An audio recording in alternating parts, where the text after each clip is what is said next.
everyone, Pro Mommy Gamer here with Devious Entertainment, bringing you the latest and greatest in gaming news. First up, we have Sony with Firewall Zero Hour. It is a 4 versus 4 action title that plays very similarly to Rainbow Six Siege. Very cool in the VR because you get to peek around corners and stuff and get the jump on your enemy. Very neat stuff, you should definitely go check it out. Next up, we have Detroit Become Human, also on the PlayStation. It's a very story-centric action-adventure game that centers around 3 androids as the main characters.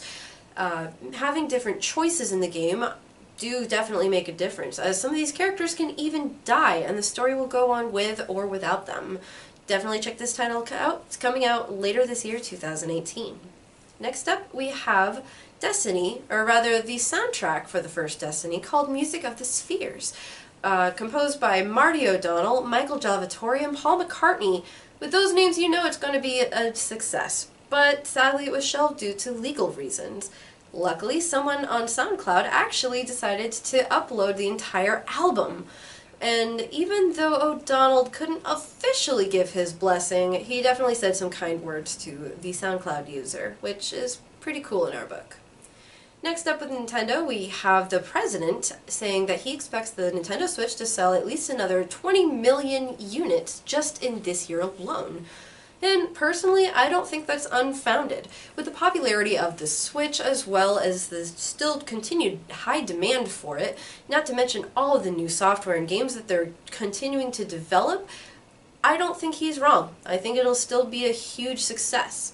But that doesn't mean that Nintendo isn't looking towards the future. They are already working, allegedly, on the next console that will eventually replace the Switch. But don't worry, if you haven't bought one, go buy one. It's still really awesome. It's going to be around for a little while longer at the very least. Next up, we do have a few titles that are actually already out, so you can go enjoy them even today. Subnautica just released on Steam, which, if you haven't heard of it yet, very, very cool. It's an action survival game where you, the character, has crash-landed on an alien planet that's submerged entirely in ocean. Lots of cool stuff happen. You basically have to, well, try and survive. Go check this out if you haven't already. Another game that actually just came out is Monster Hunter World. It's out on pretty much all the main systems. If you haven't played a Monster Hunter game, the gist of it is that if you want to fight this really big bad monster, you have to then fight this small monster first, get its loot, like its armor, its claws, and stuff like that. Use that to make better gear and weapons, so that you can then fight that bigger monster, and then get its loot, and then fight a bigger monster and get its loot, and so on and so forth. It's honestly very addicting. You should definitely go try it if you haven't already. Being a really good title in this particular series, very open to newcomers, but if you're a veteran, it doesn't hold your hand either. Again, you should definitely go check this one out.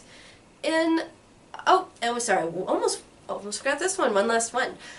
Remothered Tortured Fathers is a psychological horror game that just released as well on the computer. So if you are into psychological horror, trust me, you're going to want to check this one out. It even uses your microphone, so that way if you're too loud, the antagonist will hear you. We actually have a whole review based around this game if you want to go check it out. So that's all the time that we have for this week for gaming news, and thank you so much for watching. We'll see you all next time, and stay devious.